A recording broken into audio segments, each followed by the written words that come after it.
창조주이신 하나님, 하늘과 땅을 지으시고 사람을 흙으로 빚어 만드신 주님, 온 세상의 피조물과 더불어 주님의 형상으로 지음받은 우리가 거룩하신 하나님께 찬송과 영광을 올려드립니다.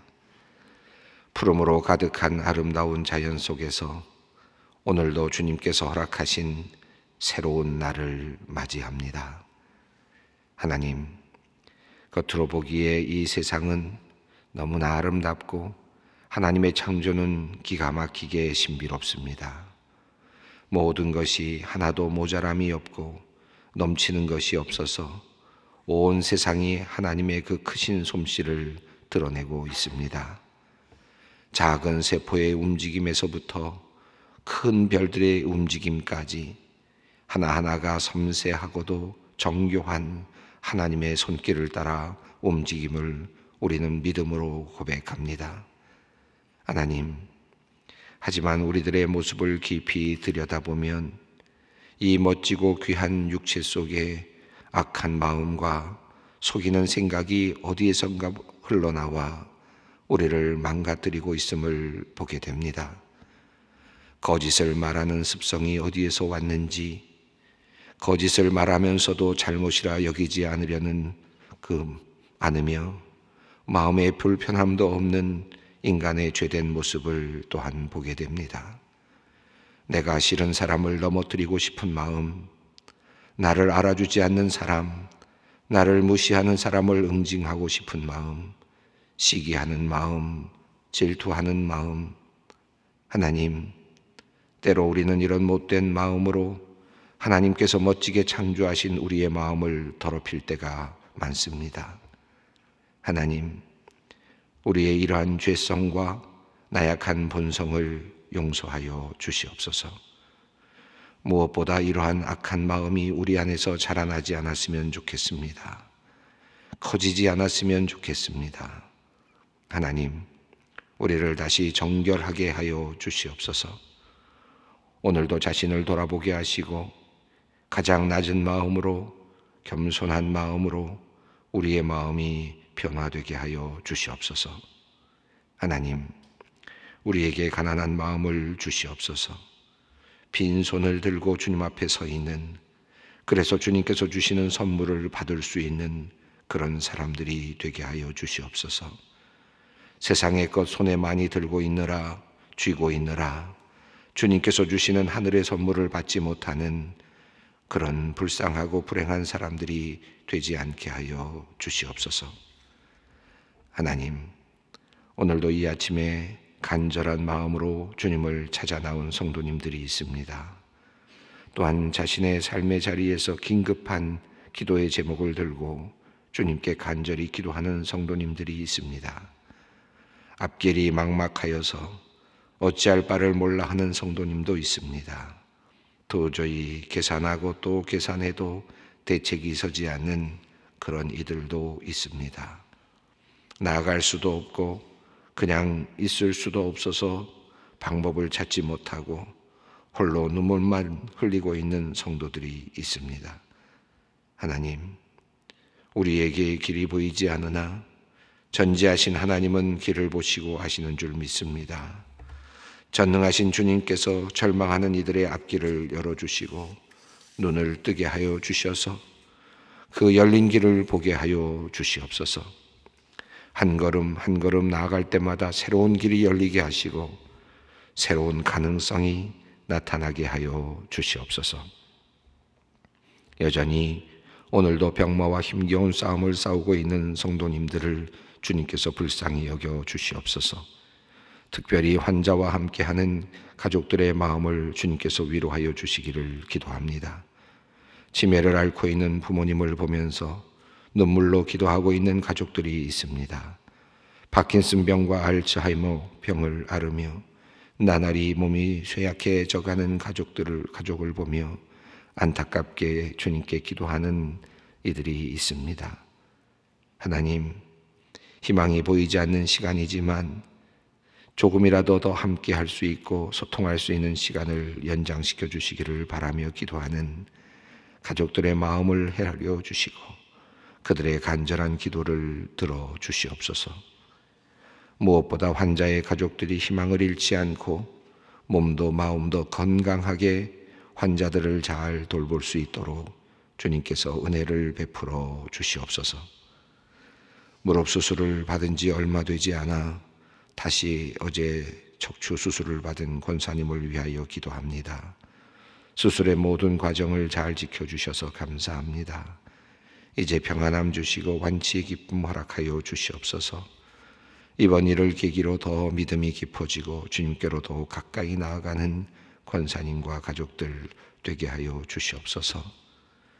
난소암 수술을 하려다 수술이 불가능하여 먼저 항암 과정에 들어간 권사님을 위하여 기도합니다. 의학적으로 좋지 않은 소식을 받아 들었지만 그러나 우리에게는 전능하신 하나님이 계시오니 아직 소망이 있습니다. 믿음을 잃지 않게 하시고 웃음을 잃지 않게 하시옵소서. 항암을 통해 역사하시는 하나님의 손길을 보게 하시고 기적을 만나게 하여 주시옵소서. 하나님의 은혜를 깊이 체험하는 시간, 복된 시간으로 이 시간을 변화시켜 주시옵소서.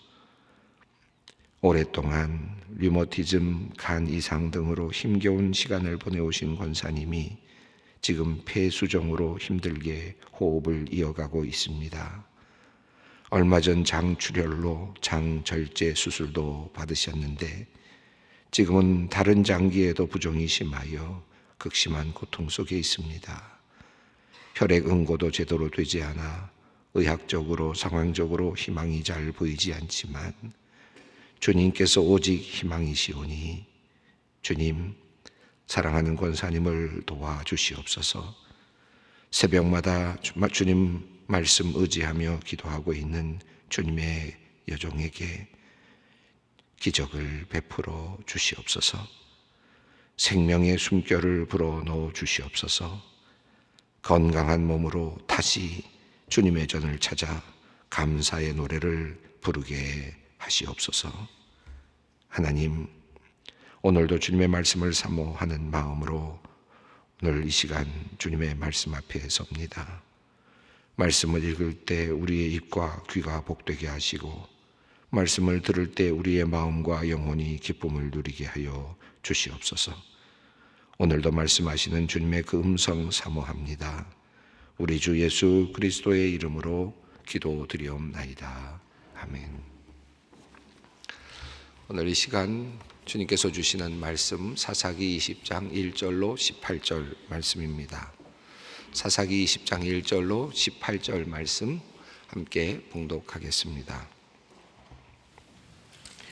이에 모든 이스라엘 자손이 단에서부터 브엘세바까지와 길라 땅에서 나와서 그 회중이 일제히 미스바에서 여호와 앞에 모였으니 온 백성의 어른 곧 이스라엘 모든 지파의 어른들은 하나님 백성의 총회에 섰고 칼을 빼는 보병은 40만 명이었으며 이스라엘 자손이 미스바에 올라간 것을 베냐민 자손이 들었더라.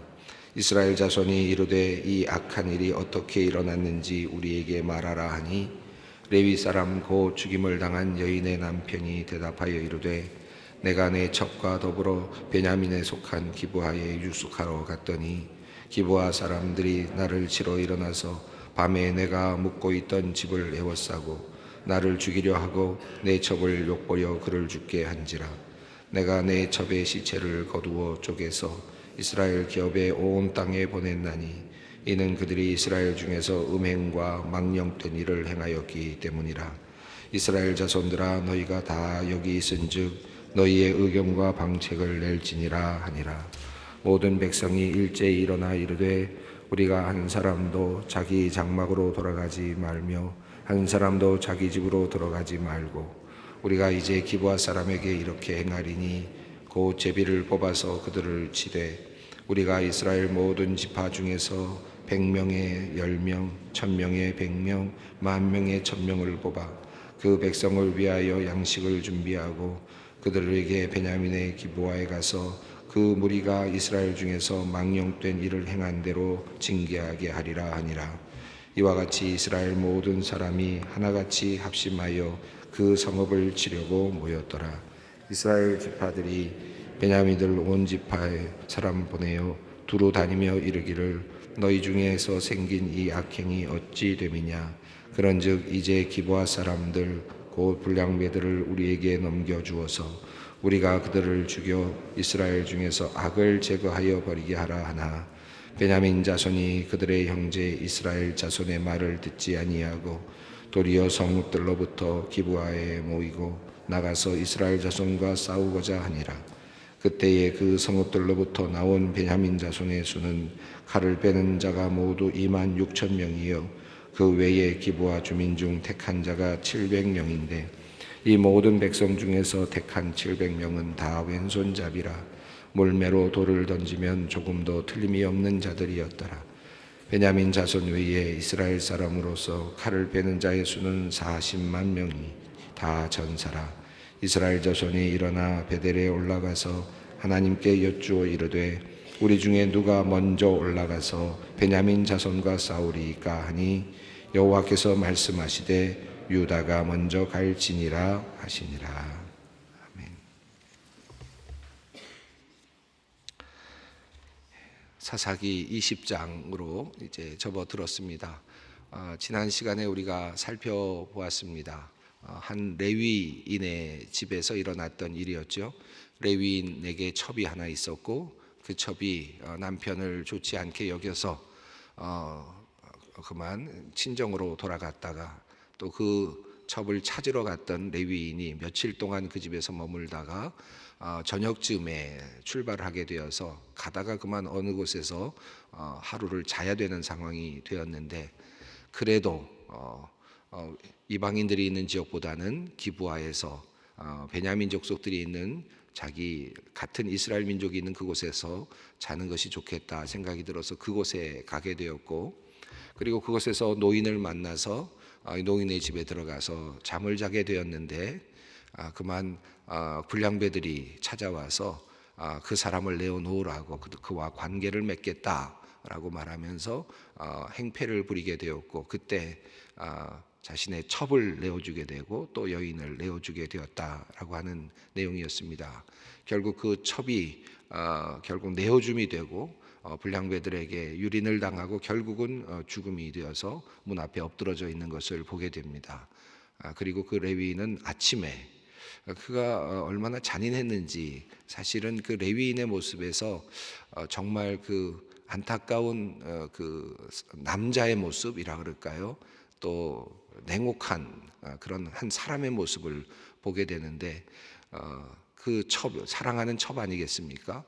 그런데도 불구하고 그를 내어준 다음에 그가 어떻게 되었는지에 대해서도 별로 관심이 없고 아침에 일찍 일어났다라고 하는 말로 봐서 그냥 잠이 들었다고도 볼 수 있을 것 같은데 그렇게 일어나서 나가려고 하면서 일어나라 가자라고 할 정도의 참 정말 냉정한 그런 사람의 모습이었습니다. 그런데 그 여인이 죽어 있는 것을 보고는 그 여인을 그 시체를 끌고 집으로 돌아가서 이제 어떻게 했습니까? 시신을 12등분으로 나누어서 각 지파에 보내서 이런 일이 일어났는데 어떻게 할 거냐라고 말하는 장면이 지난 시간 본문까지 내용이었습니다. 여러분 그 마지막 부분 우리가 그 29절부터 30절까지 지난 본문 우리가 온전하게 다 같이 다루지는 못했는데 이 레위인이 그 여인이 죽은 다음에 첩이 죽은 다음에 집으로 가지고 가서 시신을 가지고 가서 장사를 지내고 그리고 그를 위해서 하나님께 기도하고 하지를 않았고 도리어 그는 아주 심한 분노를 느꼈습니다. 그리고는 그것을 12등분으로 나누어서 각 지파에 보냈습니다. 이 학자들은 이 장면에서 이 가나안 풍습을 이야기를 합니다. 이스라엘 민족에게 이런 풍습이 있지 않죠. 또 성경에도 이렇게 하라고 하는 내용이 없습니다. 하나님의 법도 아닙니다. 그럼 어떻게 이런 일을 저지르게 되었는가? 어떻게 이렇게 하게 되었는가? 가나안 지역에 풍습이 있었는데 이 풍습은 전쟁을 하거나 어떤 큰 결단을 하게 할 때 특별히 전쟁과 관련해서 짐승을 죽여서 짐승들을 이렇게 쪼개서 나누어서 그들에게 보내서 이제 함께 하든지 아니면 전쟁에 함께 합류하든지 아니면 나중에 너희가 보복을 받게 될 것이다라고 하는 경고를 보내는 그런 풍습들이 있었다고 합니다. 지금 이 레위인은 이스라엘 사람임에도 불구하고 가나안 지역에서 아주 만연되어 있었던 그와 같은 풍습을 그가 지금 그대로 사용하고 있는 것을 보게 됩니다. 그래서 시신을, 그것도 짐승의 시신이 아니고 자기 사랑하던 여인의 시신을 등분을 내서 12등분을 내서 각 지파에게 보냈습니다. 마치 아주 분노한 듯이, 물론 엄청난 분노가 있었겠죠. 그런데 정작 그를 돌아보면 과연 정말 이 여인의 죽음에 그 레위인의 그 책임이 없는가? 사실은 레위인에게 도리어 책임이 더 크지 않을까? 도리어 살인죄는 그 불량배들이 저지른 것이 아니라 도리어 그 여인을, 그 연약한 여인을 내어준 그 남편, 그 레위인에게 있는 것 아닌가 하는 생각이 들거든요. 사실 그런 일이 발생했을 때 자기 자신을 돌아보아야 했을 것입니다. 자기 자신의 무능함과 그리고 잘못했던 그 자신을 돌아보면서 한 여인을 돌보지 못한 한 그것에 대한 어떤 반성과 회개가 있어야 될 것 같은데, 그런데 그는 그렇게 하지 아니하고 도리어 억울함을 이야기하고 마치 나도 죽을 뻔했고 이 여인도 죽을 뻔했다. 이 여인이 죽었지만 나도 죽을 뻔했다라고 하는 그런 관점에서 접근을 합니다. 그리고 그 분노를 이제 모든 세상에 표출을 합니다. 저는 이 레위인의 이 모습 속에서, 이 레위인은 종교인 아닙니까? 사실 종교인이고 제사를 돕는 사람인데 하나님께 가까이 가 있는 사람이고 또 하나님을 섬기는 사람입니다. 성막을 섬기는 사람인데, 그런데 그는 그 분노를 지금 참지 못합니다. 도리어 그것을 확전시키죠. 확대시킵니다. 그리고 지금 이 전쟁을 지금 독려하는 이런 상황이 되고 말았습니다. 결국 이 한 가정에서 일어났던 작은 일이 처음에는 불화로 시작했고, 가정에서의 불화, 그리고 그것을 조금 어떻게든지 해보려고 노력하는 과정 속에서 또 다른 사건이 일어나게 되었고, 그 사건 속에서도 그 남편은 그 여인을 사실은 하찮게 여겼고, 어쩌면 이 여인을 하찮게 여기는 그 과정이 끊임없이 반복되었을 수도 있죠. 이 레위인의 가정에서 결과적으로 그것이 레위인이 여인을 바깥으로 내주는, 불량배들에게 내주는 결과로 나타났을 수도 있습니다. 자, 결국은 그 여인이 죽게 되었고, 그리고 나서는 마치 자기가 정당하다는 듯이, 자기는 아무런 죄가 없다는 듯이, 자기는 억울하다는 듯이 도리어 이 세상에 그 분노를, 이 재료를 가지고 자기의 여인이 죽은, 이 첩이 죽은 그 분노를 표출하면서 이 세상에 더 큰 악을 이제 만들어 가기 시작합니다. 참 안타까운 일입니다. 한 사람이 이렇게 큰 문제를 일으킬 수가 있는 거죠. 잘못된, 그리고 잘못된 방식으로 접근해 가고 있는, 자기를 돌아보지 아니하고 있는 이 레위인은 결국은 더 큰 그 화를 자초하게 됩니다. 자, 그렇게 되어서 이제 이스라엘 자손들에게 다 보내고 나서 오늘 본문이 시작이 됩니다. 1절 말씀입니다. 이에 모든 이스라엘 자손이 단에서부터 브엘세바까지와 길르앗 땅에서 나와서 그 회중이 일제히 미스바에서 여호와 앞에 모였으니, 미스바에 모였다라고 되어 있는데 여기 표현이 단에서 브엘세바까지라고 되어 있습니다. 이 단에서 브엘세바까지라는 표현은 뭐 관용어처럼 주로 사용되는 표현인데, 북쪽에서부터 남쪽 끝에까지, 그래서 북쪽 단에서부터 브엘세바까지, 아래쪽까지 전체 영토를 의미합니다. 그런데 이 단에서부터 브엘세바까지라는 이 영토는 주로 어느 쪽을 의미하느냐면 요단강 서편, 가나안 땅이죠. 요단강 서편을 주로 의미합니다. 사해 서편이죠. 갈릴리 서편입니다. 자, 그러니까 이 오른쪽, 그러니까 동편으로 넘어간 종족들이 있지 않습니까? 지파들이 있는데 르벤, 그리고 갓과 므낫세 지파들이 있지 않습니까? 그 지파들을 전체적으로 가리키는 표현이 길르앗이라고 하는 표현이죠. 입다도 길르앗 사람이라고 표현되는데, 이 길르앗 사람, 요단 동편에 사는 지파들을 길르앗 사람들이라고 불렀는데, 그래서 길르앗 땅에 있는 사람들, 그래서 그러니까 모든 이스라엘 백성들이 다 지금 모였다는 뜻입니다. 한 사람 한 지파도 빠짐없이 다 모였다라는 그런 뜻입니다. 물론 베냐민 지파만 지금 여기에 빠져 있는 상황이 되었을 것입니다. 물론 그 첩의 그 시신은 베냐민 지파에게도 도달을 했겠죠. 12로 나눴다고 하는 걸 보니까 베냐민 지파에게도 그것이 도달을 했을 것입니다. 그러나 베냐민은 이제 오지 않았습니다. 자, 2절과 3절을 읽습니다. 온 백성이 어른 곧 이스라엘 모든 지파의 어른들은 하나님 백성의 총회에 섰고 칼을 빼는 보병은 40만 명이었으며 이스라엘 자손이 미스바에 올라간 것을 베냐민 자손이 들었더라. 이스라엘 자손이 이르되 이 악한 일이 어떻게 일어났는지 우리에게 말하라 하니, 베냐민 지파를 뺀 모든 지파의 사람들이 모였고 그때 미스바에 모였던 사람이 40만 명이다. 그러니까 이미 전쟁을 준비하는 지금 상태가 되었습니다. 아주 작은 가정의 일에서 시작된 것이 조그마한 어떤 그 출발이었는데 그것이 점점 커져서 결과적으로는 민족의 전쟁으로, 국가의 전쟁으로 지금 치닫고 있는 모습을 보게 됩니다. 참 그 한 사람 한 사람이 얼마나 중요한가 하는 것도 우리가 알게 되는데요. 자, 4절부터 7절까지는 이제 그 내용을 설명하는 부분입니다. 이 레위인이 어떤 일이 일어났는지를 설명하는 내용인데 우리가 다 알고 있는 내용이지만 한번 다시 읽어봄으로써 정리를 해보겠습니다. 레위 사람 곧 죽임을 당한 여인의 남편이 대답하여 이르되 내가 내 첩과 더불어 베냐민에 속한 기브아에 유숙하러 갔더니 기브아 사람들이 나를 치러 일어나서 밤에 내가 묵고 있던 집을 에워싸고 나를 죽이려 하고 내 첩을 욕보여 그를 죽게 한지라.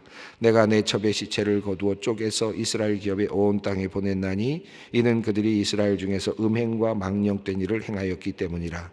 이스라엘 자손들아 너희가 다 여기 있은즉 너희의 의견과 방책을 낼지니라 하니라. 이 레위인이 지금 모든 사람들 앞에서 자기가 당했던 일을 이야기하고 있습니다.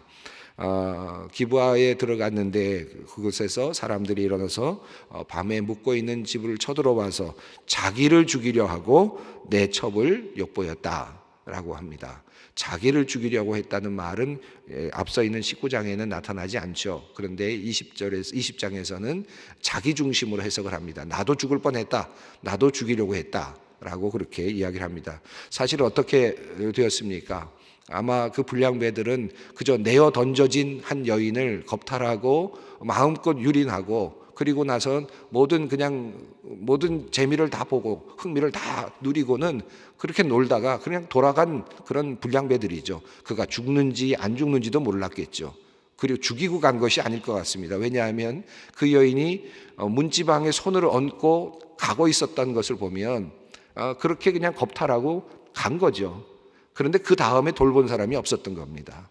나가서 그 여인을 끌어안고 집으로 들여서 간호하고 하는 그런 과정도 없었던 겁니다. 그러니까 엄밀히 말하면 그 안에 들어가 있었던 레위인이 죽였다고 할 수 있는 것이죠. 그런데 지금 그는 도리어 그 모든 죄목을 누구에게 씌우느냐 하면 불량배들에게 씌웁니다. 물론 불량배들이 잘못했죠. 지금 그들이 나를 죽이려고 했고 첩을 욕보였다. 근데 당시에 이미 기브아 지역에서 이런 일들이 한두 번 일어난 것이 아니었을 것입니다. 계속적으로 일어나고 있었을 것이에요. 그러니까 이미 이스라엘 백성들이 삶이 가나안 땅을 하나님으로부터 선물로 받았지만 그럼에도 불구하고 그들은 온전한 백성으로서의 삶을 살아내지 못하고 있었다. 모든 이방 민족과 똑같은 그런 삶을 살고 있었다. 그러니까 구별되지 않은 삶을 살고 있었다라고 하는 것을 보여준다고 할 수 있겠습니다. 자, 그래서 지금 너희 의견이 어떠냐라고 그렇게 이제 묻게 됩니다. 저는요 이 부분에서 조금 자꾸 분노가 올라오는 것이 레위인에 대한 분노가 자꾸 올라옵니다. 그 사람이 자꾸 너무 미워집니다. 어떻게 이럴 수가 있나? 그의 첫 번째 잘못은 그 여인을 보호하지 못한 것이고, 그리고 나서 두 번째는 그 여인을 보호하지 못한 것을 두고 자기 자신의 어떤 허물과 죄를 돌아보지 아니하고 도리어 그것을 가지고 더 큰 분노를 만들어서 더 많은 사람들이 죽게 하는 또 다른 죄를 짓고 있다 지금 이런 생각이 듭니다. 자, 8절 읽습니다.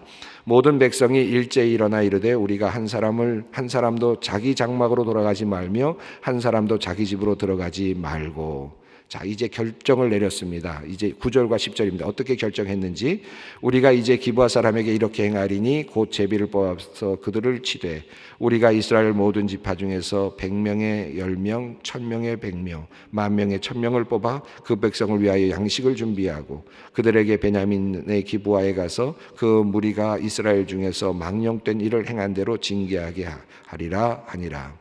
자, 이들이 결정합니다. 이제 제비를 뽑아서 그들을 치겠다.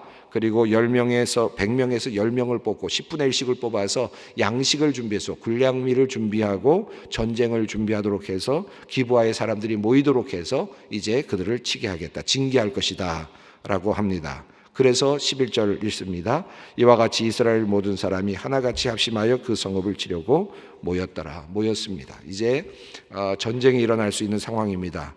그리고 나서 이제 베냐민 지파에게 묻습니다. 어떻게 된 일이냐? 12절 이제 그 내용입니다. 어떻게 된 일이냐라고 물었고, 그 다음에 13절에서는 불량배들만 내놔라. 그러면 그들을 치리하고 징계한 후에 법도를 세우고 그리고 끝내겠다라고 그렇게 이야기하지만 베냐민 자손들은 도리어 듣지 않고 이스라엘 자손의 말을 듣지 않습니다. 그리고 14절입니다. 14절 읽습니다. 도리어 성읍들로부터 기브아에 모이고 나가서 이스라엘 자손과 싸우고자 하니라. 베냐민 족속과 이제 이스라엘 민족의 대전투가 준비되고 있습니다. 완고해지고 있는 베냐민입니다. 베냐민 지파입니다. 왜 베냐민이 또 이런 생각을 했는지 모르겠지만 어쨌든 지금 그들은 지금 서로 강대강으로 치닫고 있습니다. 그 전쟁의 상황이 어떠했는지 15절, 16절이 이야기합니다. 읽습니다. 그때의 그 성읍들로부터 나온 베냐민 자손의 수는 칼을 빼는 자가 모두 26,000이요 그 외에 기브아 주민 중 택한 자가 700명인데. 자, 그 다음에 16절입니다. 이 모든 백성 중에서 택한 700명은 다 왼손잡이라 물매로 돌을 던지면 조금도 틀림이 없는 자들이었더라. 40만 명의 군대가 지금 움집해 있지만 다 올 수는 없을 겁니다. 제비를 뽑아서 와야 되고 또 여러 가지 순서도 정해야 될 것 같은데 지금 이 베냐민 지파는 26,000명의 정예 군사가 있고 또 700명의 또 다른 군사가 있는데 이 700명은 특별한 것 같습니다. 왼손잡이였고 다 이 물매를 던져서 틀림없이 맞추는 사람. 그러니까 이게 그냥 지나가는 말이 아니라 강력한 지금 군사력을 가지고 있는 자신 있는 그런 모습을 보여주고 있습니다. 싸움이 결코 쉽지 않았다는 의미겠죠. 자, 17절입니다. 베냐민 자손 외에 이스라엘 사람으로 칼을 빼는 자의 수는 40만 명이니 다 전사라. 자, 40만 명 대 26,000명과 그리고 700명이 포함된 26,700명과의 싸움이 시작될 조짐이 있습니다. 18절 말씀입니다. 이스라엘 자손이 일어나 베델에 올라가서 하나님께 여쭈어 이르되 우리 중에 누가 먼저 올라가서 베냐민 자손과 싸우리이까 하니 여호와께서 말씀하시되 유다가 먼저 갈지니라 하시니라. 여기 한 가지 베델이라는 표현이 나오는데요. 당시에는 실로에 하나님의 법궤가 있었던 것으로 보여지는데 갑자기 베델이라는 말이 나와서 혼란스러워하는 그런 경향이 있습니다. 주석학자들도 그렇고요. 그래서 그때는 이미 베델로 그것이 옮겨진 것 아니냐라고 하는 그런 또 추론도 있고 여러 가지 추론들이 있는데 당시로서는 아마도 실로의 법궤가 있었을 것으로 보이고 여기서 말하는 이 베델이라는 말은 베델이라는 지역명이라기보다는 도리어 하나님의 집이라는 뜻을 갖고 있지 않습니까? 베델이. 그래서 여기서는 이스라엘의 자손이 일어나 하나님의 집에 올라가서 하나님께 여쭈어 이르되라고 해석하는 것이 조금 더 명료한 해석이 되지 않을까 생각을 합니다. 우리 읽는 사람들에게는 별 의미가 없지만 학자들 사이에는 왜 갑자기 베델이 나왔나라는 그런 질문들이 있기 때문에 말씀을 드립니다. 자, 마지막에 유다가 먼저 갈지니라 라고 시작이 됩니다. 여러분 사사기 1장에서 이스라엘이 가나안을 점령할 때 누가 먼저 칠 것입니까? 제비를 뽑았더니 하나님께서 유다가 먼저 가라. 이제 이방 민족들을 치기 위해서 유다를 전사로 내보내면서 그가 강력한 군사력을 가지고 땅을 점령해 나가는 장면이 사사기 1장에 있었죠. 그래서 아주 뭔가 넘치는 뭐랄까 기대감이라 그럴까요? 땅의 정복과 하나님과 함께하는 어떤 그 전승을 기대하게 만드는 그런 멋진 모습이 사사기 1장에서 유다가 먼저 갈 것이니라는 말과 더불어 시작이 됩니다. 그런데 오늘 20장에서는 참 참혹한 일이죠. 누가 베냐민을 먼저 쳐야 됩니까? 누가 먼저 형제를 쳐야 합니까? 누가 형제 지파를 죽여야 합니까? 라고 했을 때 하나님은 또다시 이야기합니다. 유다가 먼저 가라. 이 참혹한 전쟁에 또다시 유다가 갑니다. 이 전쟁은 앞서 사사기 1장에서 나왔던 전쟁과는 완전히 다른 전쟁이, 그리고 더 나아가서는 너무나도 부끄러운 전쟁이고 너무나도 참혹한 민족을 죽이는, 형제를 죽이는 전쟁입니다.